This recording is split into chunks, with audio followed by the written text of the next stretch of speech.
C'est vraiment incroyable de revenir ici pour chanter cette chanson. Beaucoup.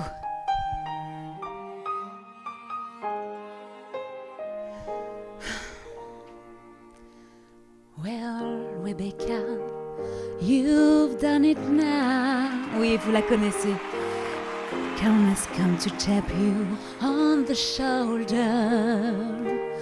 All the lying that been festering, plus breaking and entering, is coming now to crush you like a boulder.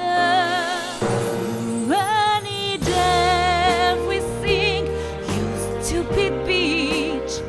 You need everything, you stupid bitch. You're just a little lying bitch who run and think and wants the world to burn. Bitch, you're a stupid bitch. And lose some weight, yeah, yeah, yeah. Diode, le podcast qui cherche la lumière.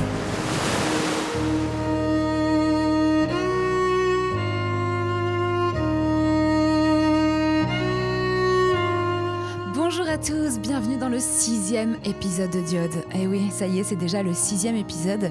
Ça commence à devenir une habitude très agréable, je trouve, de se retrouver tous les 15 jours. Aujourd'hui, c'est un épisode sans invité, mais c'est pas grave, on va passer un moment, vous et moi, en tête à tête, d'oreille à oreille. On va se faire des confidences, on va se raconter nos vies, on va voir comment on peut grandir ensemble et vous allez passer un moment, je l'espère, délicieux.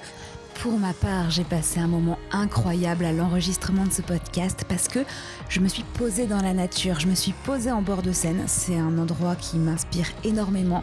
J'étais cachée un petit peu sous les arbres, j'avais le clapotis de l'eau qui venait jouer avec mes orteils. C'est vraiment quelque chose qui me fait beaucoup de bien et que j'avais envie de partager avec vous. Je pense que vous allez notamment apprécier la diversité des chants d'oiseaux que j'ai laissés dans l'enregistrement et qui va ponctuer votre écoute. Aujourd'hui, dans ce 6e épisode de Diode, on va parler de la question de l'étiquette professionnelle et de l'étiquette artistique. Quel type d'artiste on est ? Quel est l'art qu'on a envie de défendre ? Comment on communique autour de l'œuvre, autour de l'art que l'on fabrique ? Comment on communique autour de soi ? Qui on est en tant qu'artiste ? Est-ce qu'on doit se conformer à une étiquette ? Est-ce qu'on peut faire exploser les étiquettes ? Dans ce 6e épisode de Diode, je vais vous expliquer comment moi je déteste les étiquettes et comment je fais en sorte au quotidien de les exploser pour assumer d'être pleinement moi-même et de vous offrir l'univers, l'environnement le plus paillette possible, le plus boule à facettes possible. La référence culturelle de cet épisode, c'est la série Crazy Ex-Girlfriend de Rachel Bloom, qui est une série incroyable d'une femme qui a refusé les étiquettes.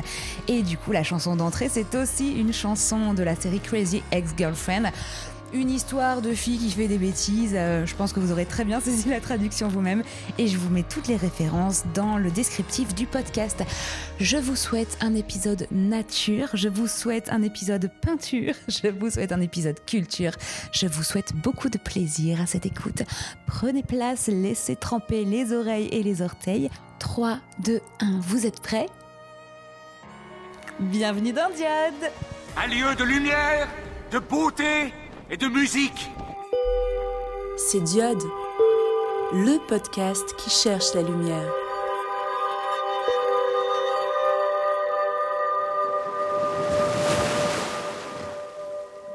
Il y a une situation qui est toujours un petit peu compliquée pour moi, c'est la situation des présentations.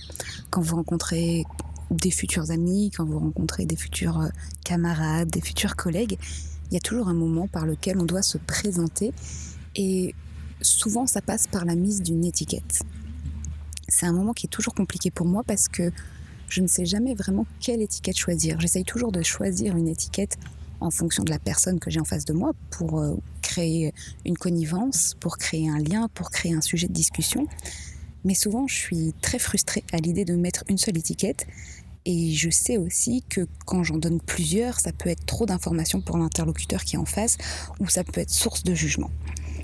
Du coup, en général, ce qui se passe, c'est que je dis « Bonjour, je suis Florence, je suis voix off. Bonjour, je suis Florence, je suis audiographe.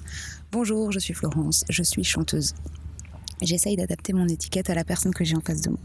Et en général, le phénomène qui se produit, c'est que quand la personne me connaît un petit peu plus et qu'elle sait que je suis audiographe, que je suis voix off, que je suis chanteuse, mais que je suis aussi directrice artistique, que j'ai fait une école de comédie musicale, que je donne des cours de Photoshop, d'oralité, de radio, d'interview, que je suis réalisatrice, que je fais des vidéos, que je crée des histoires.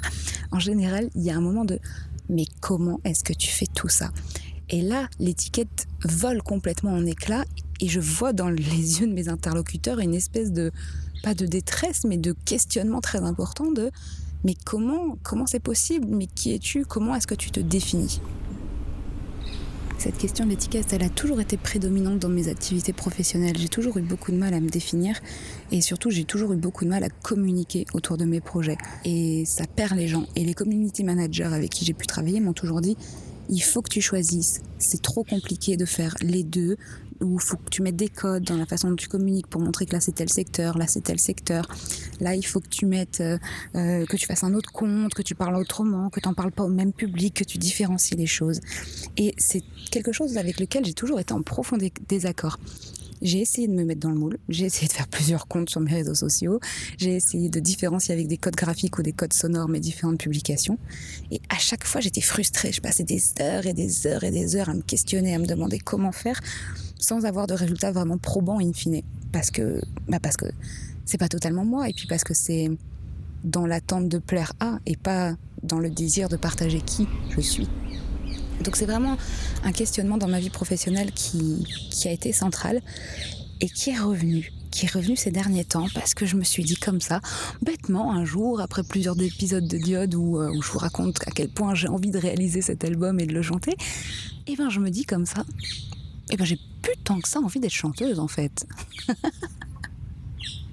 Non, je ne suis pas bipolaire, non, je ne suis pas instable et incohérente, et non, ce n'est pas non plus parce que je suis une femme. En fait, j'ai réalisé que bien sûr que j'ai envie de chanter, bien sûr que j'ai envie d'écrire des chansons et j'adorerais avoir un album un jour entre les mains et dire voilà, c'est le produit que j'ai fabriqué et que je vous offre, que je vous livre, que je vous donne. Mais j'ai réalisé que je n'avais pas envie de faire que ça. J'ai pas envie de faire que des chansons et d'être qualifiée comme auteur, interprète, compositeur, compositrice. J'ai pas envie d'être que directrice artistique, j'ai pas envie d'être que voix off. J'ai pas envie d'être que. J'ai envie d'être tout. Et d'ailleurs, en fait, je suis tout. J'ai peur de jamais finir mon album. J'ai plus d'inspi. De toute façon, j'ai plus envie de devenir chanteur. J'ai plus qu'15 piges. Quand je regarde mes clips, je trouve que je fais pitié. Ce que je raconte dans mes chansons, c'est des clichés. C'est pas la vérité. La célébrité me fait peur. J'ai peur de me griller les ailes, à vouloir briller sous les projecteurs. Au fond, je m'en bats pas les couilles de ce que disent les gens. Je me perds entre ce qu'ils attendent de moi et ce que je suis vraiment. Quand je devais passer des entretiens d'embauche à une certaine période, à peu près à la trentaine, après avoir eu une première vie professionnelle, j'ai passé du temps en formation dans un organisme qui s'appelle l'APEC, qui est un peu le pôle emploi des cadres, et j'ai suivi des ateliers qui aident à trouver les liens dans son CV, pour faire des présentations, pour des entretiens d'embauche. C'est des ateliers de présentation de soi qui aident à se valoriser et à permettre à l'interlocuteur que vous avez en face de vous comprendre le mieux possible. Et dans ces ateliers, j'ai appris à tirer le fil en fait de mes différentes activités dans mon parcours. Je disais que j'étais un entonnoir. Et je disais que je venais du milieu du son, que j'avais commencé par la musique, puis que j'avais été dans la radio et que désormais je voudrais faire de la création sonore. Comme ça, il y avait un fil logique. Il n'y avait pas cette idée de fille perdue, il y avait cette idée de fille qui explore. Et c'était beaucoup plus rassurant pour tout le monde. Je me souviens même une fois d'une interview que j'avais donnée à une journaliste du Monde qui m'avait interviewée sur qu'est-ce qu'être un slasher, une slasheuse. Vous savez, un slasher ou une slasheuse, c'est ces personnes qui ont plusieurs métiers et qui slashent. Vous savez, cette grande barre là sur le clavier qui passe d'un métier à l'autre dans une même semaine, qui peuvent être serrurier lundi, mardi et boulangère mercredi, jeudi, vendredi. Et j'avais donc été interviewée là-dessus entre mes différentes activités de formatrice et de créatrice. Sauf que déjà, ça me faisait bizarre à l'époque parce que moi, j'essayais de faire du lien entre les choses et je voulais pas dire que je faisais différentes choses à coller. Je voulais dire, oui, peut-être que je fais de la formation et peut-être que je fais de la création, mais vous voyez, il y a un lien entre tout ça. Et c'est vrai, il y a toujours eu du lien entre toutes mes activités, et qu'elles soient sonores ou qu'elles soient visuelles, il y a toujours eu du lien dans toutes mes activités. Et je crois que ça a été une des choses pour moi les plus difficiles à comprendre et à matérialiser. quel est le lien entre toutes mes activités? Quel est le lien qui fait que je suis vraiment moi et qui constitue vraiment mon identité? Eh bien, ce lien, c'est le fait de raconter des histoires.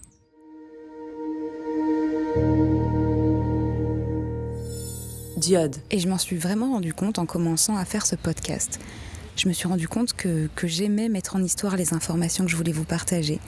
Je me suis rendu compte, à mon travail de directrice artistique, que c'est impossible pour moi de faire un projet s'il n'y a pas une histoire. J'ai eu, il faut que je vous raconte, il y a des projets, vous savez, on n'est pas toujours tout le temps parfaitement d'accord ou d'accord à 100% avec ses collègues. Et j'ai une collègue en particulier qui prône l'esthétisme, qui dit toujours, quand je lui demande qu'est-ce que ça raconte, elle me raconte toujours, mais on s'en fiche, ça raconte rien, c'est juste beau. Et cette phrase me rend dingue. Je ne supporte pas qu'on me dise ça, c'est juste beau. Pour moi, ça n'existe pas parce qu'un projet ne peut pas réussir quand il est juste beau puisqu'il est subjectif. La beauté qu'on va accorder à une œuvre va être en fonction de la vision d'une personne et pas en fonction d'une vision grand public. Et vous me direz, c'est la même chose pour une histoire. On n'est pas tous obligés d'adhérer à l'histoire, mais au moins, on offre au public la clé pour comprendre l'œuvre parce qu'on guide le public grâce à une histoire. Et j'ai beaucoup de mal du coup avec cette phrase « il n'y a pas d'histoire, c'est juste beau ». C'est quelque chose qui me rend dingue. Et pendant longtemps, je me suis demandé mais pourquoi ça me rend dingue? Et ça m'a permis ça aussi de me rendre compte que oui, c'est mon ADN. J'adore raconter des histoires. Pourquoi est-ce que j'ai envie de faire des chansons? J'ai envie de raconter des histoires en musique. D'ailleurs, écrire des chansons, pour moi, je pense que c'est l'acte de création qui est un des plus difficiles. Parce que ça mélange le son et ça mélange l'art oral. Mais il faut que le chant colle en plus à la musique. C'est pas juste une voix posée sur de la musique. En tout cas, dans certaines de mes chansons, ou dans la majorité des chansons des autres auteurs-compositeurs. Et à chaque fois que j'essaye de faire de la musique pour faire une belle chanson, ça ne fonctionne jamais. Alors que quand j'essaye de faire de la musique pour raconter une histoire dans une chanson, ça fonctionne toujours. En fait, j'ai besoin de raconter des histoires parce que c'est comme si je bâtissais des mini-maisons. C'est comme si j'élevais des foyers avec plusieurs pièces à l'intérieur et que ça soit comme offrir un terrain de jeu, un cadre aux gens qui vont rentrer dans cette maison, qui vont passer de pièce en pièce, qui vont découvrir comment on vit dans cette maison, dans la cuisine, dans le salon, dans la chambre, comment on prend sa douche, comment on se prélasse dans le jardin. Il y a plein de mini-histoires à inventer à l'intérieur de l'histoire de cette maison-là. Et c'est comme offrir un parcours aux gens en fait. C'est comme les prendre par la main et leur dire « Viens, je t'amène dans quelque chose ». On va partir de A, on va passer par B, par C, par D, tu vas voir, on va arriver à Z. Et normalement, tu devrais kiffer. Et ça, ce truc de débuter quelque chose, de débuter un récit, de le torturer au milieu un petit peu, et finalement de l'aboutir, eh ben, en fait, c'est ce que je fais depuis que je suis toute petite. Et des fois, trouver qui on est, finalement, c'est facile, parce que souvent, c'est ce qu'on fait de manière très innée. Depuis qu'on est enfant. Souvent, quand on est enfant, on fait des choses comme ça, juste par plaisir, sans y réfléchir. On se dit pas qu'on va pouvoir en faire un métier ou une activité ou une passion, juste on le fait. Ça peut être quelque chose de très anodin, comme, je sais pas, savoir utiliser son corps d'une telle manière, avoir beaucoup de force, être capable de bien discuter avec des gens. Ça peut être des talents qui n'ont pas l'air forcément, au premier abord, comme un talent professionnel. Mais je crois qu'il faut savoir s'écouter, savoir quelles sont nos forces depuis qu'on est petit. Et en ce qui me concerne, écrire des histoires, c'est vraiment un truc que je fais depuis toute petite. J'avais des carnets quand j'étais petite, enfin c'était des cahiers d'école, sauf qu'au lieu de travailler mes devoirs dedans, j'écrivais des histoires. Je prenais 2-3 pages, alors j'écrivais comme une enfant de primaire, mais je racontais des histoires comme je voyais dans les livres que je lisais et que j'adorais. Et je dramatisais un petit peu mes histoires. Je me souviens d'une histoire que j'avais écrite. Je devais être en CM2 et c'était l'histoire du carnaval de l'école. Parce qu'on fêtait le carnaval dans mon école et on devait se déguiser. Et les maîtresses nous amenaient un peu défiler dans les rues. On faisait le tour du pâté de maison. Dans ma tête d'enfant de CM2, c'était un événement incroyable. J'avais l'impression d'être sur un tapis rouge et de saluer comme la reine d'Angleterre en mode « Bonjour Brest, mais qu'est-ce que c'est incroyable de vous retrouver !»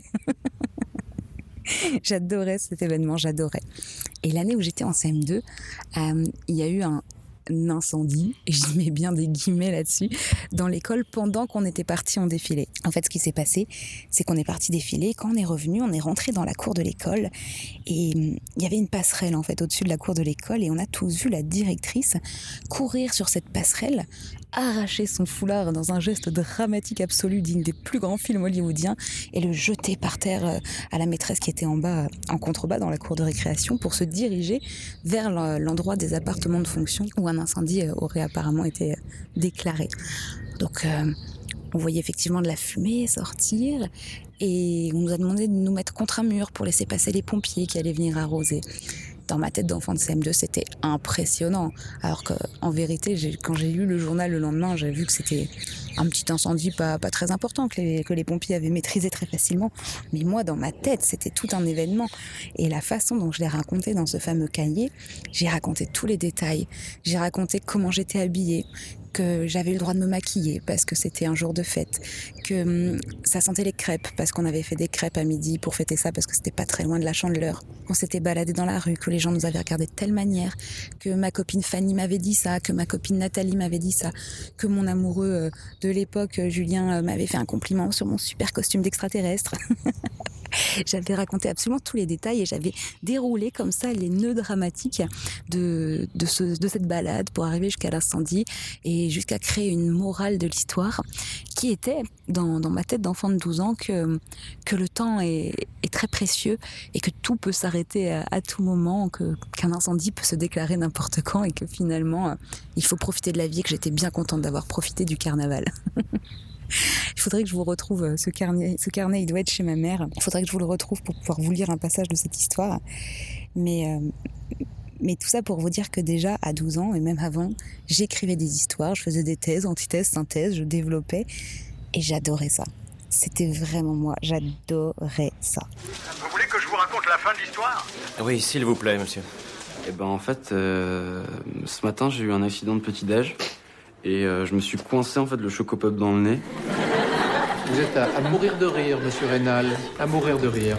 À chaque épisode de podcast Diode que je fais, forcément, je suis un petit peu en introspection, que ce soit dans les interviews que je mène ou quand je vous fais comme ça, ces moments en seul à seul, en face à face, où je vous raconte un petit peu mon évolution par rapport à mes projets professionnels. Bah forcément, je me pose des questions. Je me demande vers où je vais, qu'est-ce que je peux mettre en place pour avancer. Qu'est-ce qui a fonctionné dans le passé, qu'est-ce qui n'a pas fonctionné dans le passé. Et quand je suis là, que je fais mes épisodes et que je me dis « j'ai pas envie d'être que chanteuse parce que une fois que j'aurai fait cet album, est-ce que vraiment mon rêve va être réalisé ? Qu'est-ce que je vais faire après ? C'est quoi la suite ? Est-ce que c'est une finalité ? Est-ce que voilà, je l'ai fait, c'est bon, mon rêve est réalisé, je peux mourir ? Ou qu'est-ce que je vais pouvoir faire de plus ? Et qu'est-ce qui va compter pour moi ? Et puis c'est compliqué quand on se penche comme ça sur ces activités présentes ou passées parce qu'il y a toujours des gens qui vont nous dire « mais si, tu devrais tellement faire ça, c'est tellement toi ». J'ai beaucoup eu ça avec la comédie musicale. J'ai eu des enseignants qui m'ont beaucoup poussée à devenir une performeuse. Vous savez, c'est les gens qui font et du chant et de la comédie et de la danse et qui mélangent les trois arts sur scène et qui sont épuisés à la fin d'une chanson. Mais où vraiment on se dit « waouh, quelle performance !» J'ai des profs qui m'ont beaucoup encouragée vers ça parce que j'ai du coffre et que si je le travaillais, je pense que je pourrais atteindre ça, mais ça me terrifie. Ça me terrifie ce mode professionnel-là et puis le côté de la performance, eh bien, j'ai eu envie d'y aller parce que c'était flatteur, mais je me suis vite rendu compte en fait que c'était de l'ego, que j'avais pas envie de monter sur scène pour être applaudie pour mon talent, parce qu'en fait j'ai pas envie d'être un singe savant, j'ai pas envie de montrer ce que je sais faire, j'ai pas envie de montrer comme je suis forte.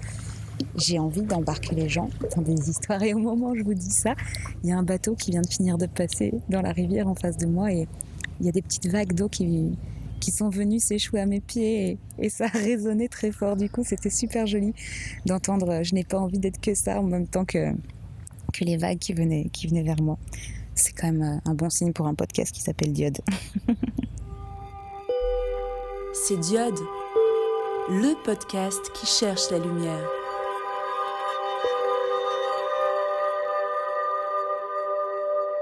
Tout ça me fait réaliser que qu'importe si c'est faire un album, que qu'importe si c'est écrire un livre, que qu'importe si c'est faire un podcast, d'être animatrice radio ou voix off, ce qui me plaît, c'est de faire des projets concrets où on raconte des histoires, c'est de créer des mini-maisons pour les gens, des mini-parcs d'attractions en fait dans lesquels ils vont se balader et s'éclater. Et j'ai réfléchi aux projets les plus marquants que j'avais réalisés dans ma vie. Et pour savoir vraiment si cette théorie du coup était juste, est-ce que c'est raconter des histoires vraiment qui me plaît. Et je me suis souvenue de deux projets vraiment particuliers. Le premier, c'était une série radio que j'avais créée quand j'étais à France Bleu Brésil, donc à France Bleu Quimper. C'était les tout débuts de ma carrière d'animatrice radio. Et personne ne m'avait rien demandé, mais j'ai eu envie de le faire. J'ai créé une série radio. J'en ai même créé 2 d'ailleurs. Une un peu en galop d'essai sur les Noëls du monde et une seconde sur les modes d'emploi de Facebook et de Twitter à destination des personnes seniors.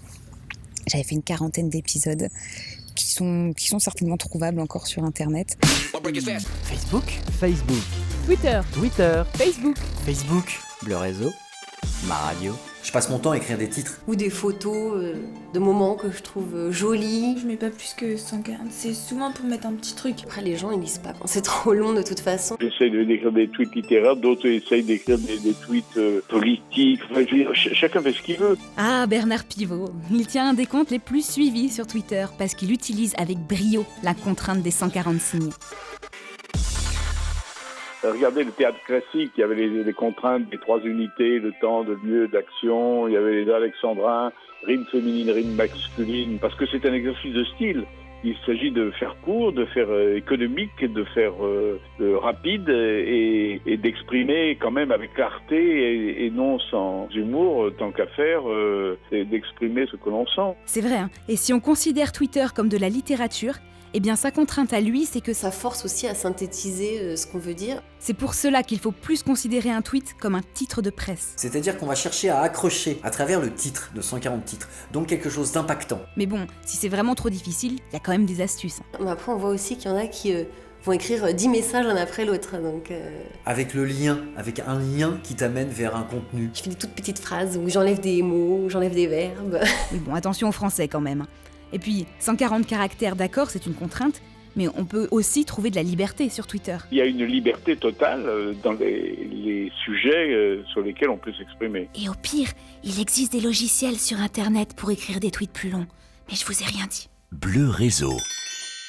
Je suis en train de faire le montage de l'épisode et je suis retombée du coup sur cette fameuse série Bleu Réseau et je me suis dit, je ne peux pas ne pas leur partager un épisode vu que c'est court.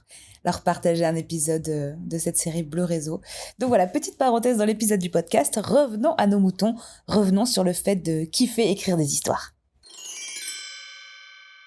J'avais écrit les 40 épisodes et je les avais produits et j'avais interviewé des gens pour nourrir ces épisodes. Et donc j'avais raconté une grande histoire, un grand mode d'emploi des réseaux sociaux de l'époque, on devait être en 2012, et j'avais créé comme ça 40 épisodes, donc 40 maisons dans lesquelles se balader à l'intérieur des pièces.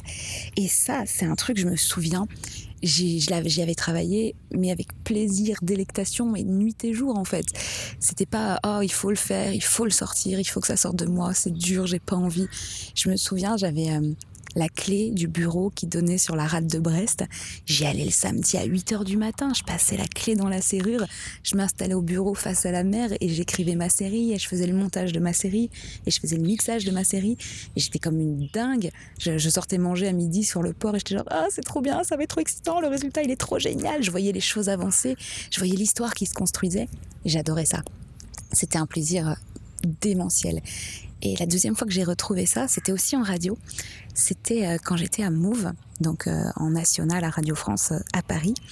Je faisais partie de l'équipe du Morning et on avait instauré un rendez-vous le jeudi qui s'appelait le Jeudi Q, où je faisais 15 minutes à peu près pour dédramatiser un sujet sexuel. On s'adressait aux jeunes, aux ados principalement, et il fallait parler de sexualité en étant fun, mais en étant éducative aussi. Le but, c'était pas d'être gore ou d'en parler de façon sale, c'était de dédramatiser certaines choses et de faire de l'éducation. Je devais vraiment me creuser la tête pour trouver les bonnes histoires à raconter, pour être intéressante, donner envie aux gens d'écouter ça à 8h15 le matin, parce que c'est un horaire un petit peu chelou quand même pour en parler, et en même temps d'apprendre des choses à chaque fois. Et c'était un kiff. J'ai vécu en plus avec ce projet des aventures extraordinaires. J'ai rencontré des gens de dingue qui font des choses incroyables. Alors, pardon, pas d'un point de vue sexuel, me faites pas dire ce que j'ai pas dit, mais d'un point de vue entrepreneurial, des gens qui ont monté des projets hallucinants. Je me souviens, j'avais été à Angoulême rencontrer des gens qui fabriquaient des sextoys en bois. C'était un ébéniste et un urologue qui s'étaient associés pour créer des objets d'art, mais qui répondent parfaitement aux formes des besoins des gens. Et du coup, j'avais été visiter leur usine, leur fabrication. Ils m'avaient expliqué leurs idées, leurs méthodes de travail. C'était génial, j'avais adoré cette journée. Et j'avais adoré mettre en forme l'histoire pour réussir à raconter ça aux gens sans que ça soit trop chelou. Quand j'ai commencé à refaire ce podcast Diode, je me suis rendu compte évidemment aussi que je racontais des histoires, que je créais une grande maison qui était le chemin, la quête de la lumière, et que chaque épisode était une nouvelle pièce de la maison. On va arriver à une grande maison à la fin. Mais que chaque nouvelle pièce était une maison dans laquelle on explorait un nouveau sujet sur cette quête de la créativité, de la création, cette quête du développement personnel, de comment on met de soi pour devenir un artiste accompli, pour devenir un professionnel tout simplement. Et bien je me suis rendu compte que je créais encore une fois des histoires et que j'adorais ça. C'est pas un truc que je dois me forcer à faire, c'est genre trop bien, allez c'est même allez, je suis en retard pour rendre tel projet, c'est pas grave, je vais enregistrer Diode d'abord, c'est plus important, ça me fait plus kiffer. Et c'est pareil pour le chant. J'utilise le chant pour raconter des histoires et c'est pareil, je suis pas comédienne, j'utilise le théâtre pour raconter des histoires, je suis pas réalisatrice, j'utilise la vidéo pour raconter des histoires, je suis pas chanteuse, j'utilise la musique pour raconter des histoires et je suis pas podcasteuse, j'utilise la voix pour raconter des histoires. En fait, je suis tout ça. Alors peut-être que la nouvelle étiquette c'est je suis auteur, je ne sais pas, mais en fait j'aime utiliser les médias qui sont à ma disposition pour pouvoir vous raconter des histoires et surtout pour pouvoir essayer de vous mettre un petit peu des paillettes, pour vous faire voir les choses de façon positive, vous montrer que c'est possible, qu'on peut faire des choses même dans le domaine artistique et surtout dans le domaine artistique puisque tout le monde est artiste, on est tous des êtres humains créateurs. On est tous sur Terre pour créer des choses, pour créer des business, pour créer des familles, pour créer des connexions, pour créer des liens. On est tous des créateurs. La vie artistique, c'est juste une grande métaphore de l'être humain. Mais on l'a tous au fond de nous et on peut tous en faire quelque chose à condition de se connaître. Et se connaître, ça ne passe pas par se donner une étiquette. Ça passe par être complètement conscient de ce qu'on fait de bien et de qui on est et de ce qu'on peut apporter aux autres. Et donc je suis tout ça. Je suis chanteuse, je suis comédienne, je suis auteure, je suis réalisatrice, je suis podcasteuse, je suis voix off, je suis directrice artistique, je suis chiante, mais je suis tout ça. Et je suis épuisée de devoir avoir une étiquette, de devoir rentrer dans une case. En fait, j'ai des compétences. Je sais d'où je pars et je sais où je vais aller. Je ne sais pas exactement quel va être le chemin au milieu. Je sais juste que je vais utiliser mes compétences pour atteindre un objectif. Pour atteindre un objectif qui va vous faire du bien. Et je crois qu'il y a vraiment plusieurs périodes dans ma vie où j'ai essayé de rentrer dans le moule.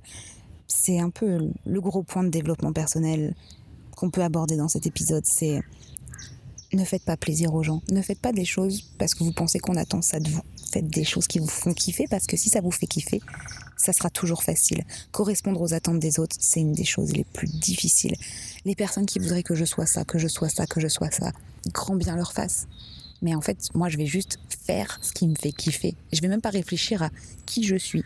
Je veux juste faire ce qui me fait kiffer. Et je veux pas non plus qu'on me dise « Ah, mais tu devrais choisir, ça serait plus facile pour les autres. » Fuck.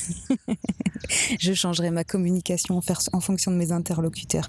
Je saurai m'adapter, je saurai faire comprendre aux gens qui je suis. Et oui, je fais plein de choses. Et oui, c'est comme ça. Et ça peut être déroutant, ou ça peut paraître faux, ou ça peut paraître génial. Mais c'est juste comme ça. Je me lève le matin en kiffant ce que je fais. Et vous n'êtes pas obligé de prendre toutes les facettes de qui je suis. Mais voilà, je ne suis pas une case. Je suis une boule à facettes. Parce que la lumière, je l'aurais pas trouvée le jour où j'aurais réalisé cet album. C'est pas ça y est, je serai en lumière le jour où j'aurai réalisé un projet. Parce qu'en fait, la lumière, elle est là tous les jours.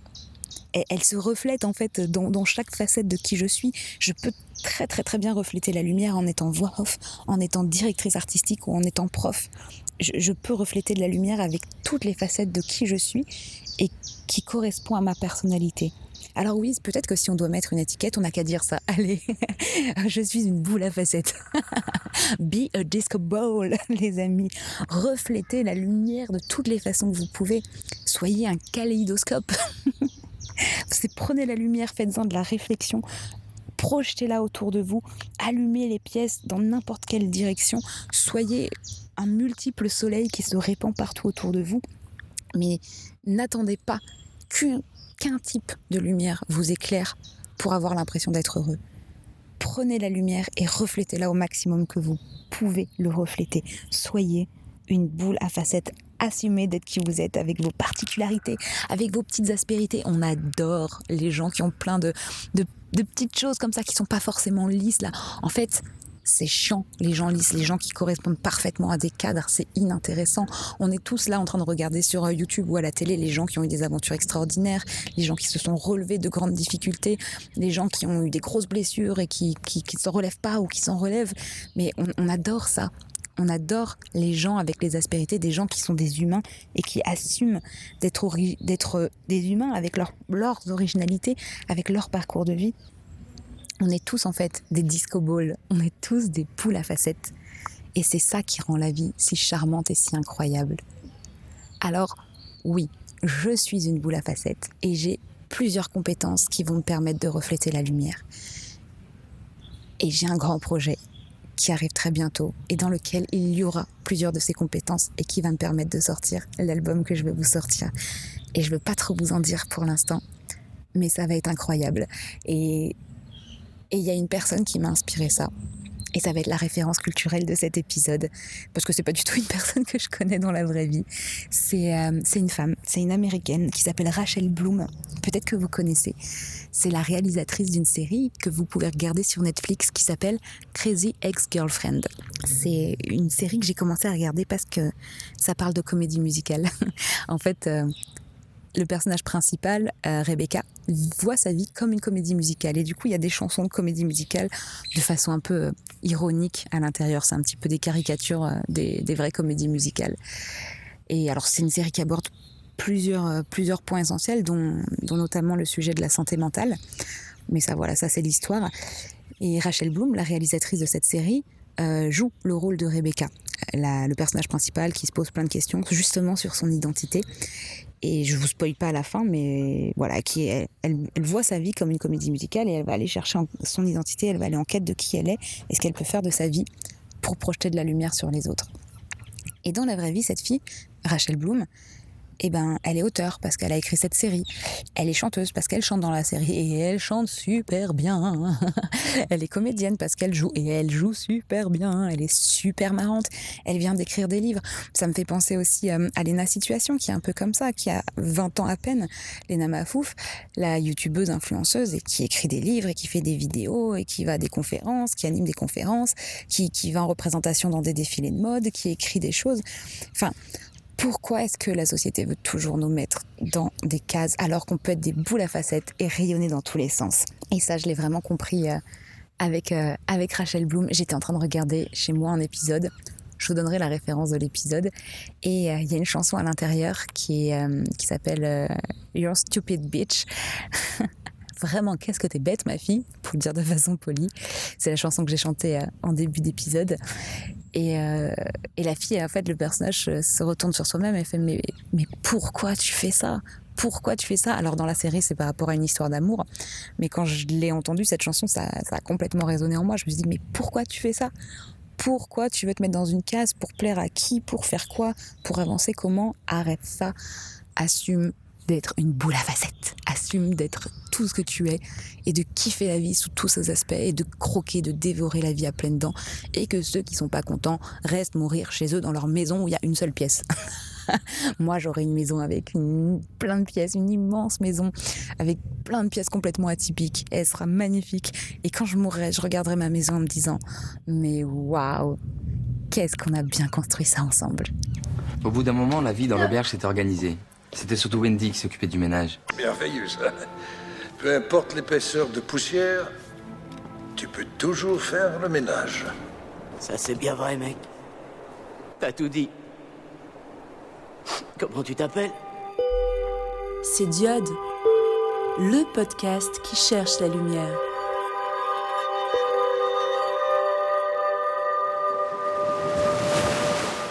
Et pour ma part, je m'appelle Florence et vous venez d'écouter le 6e épisode du podcast Diode.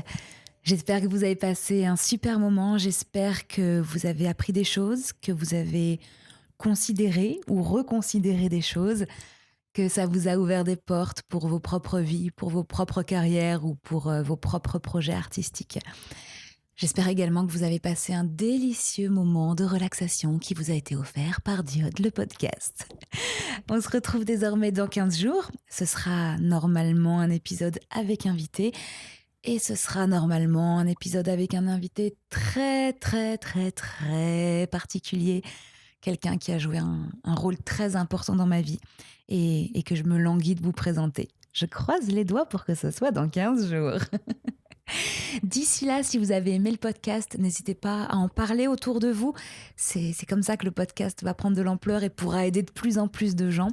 Donc n'hésitez pas à en parler à la machine à café, à en parler à la boulangerie, à la pharmacie, dans le métro, à la crèche.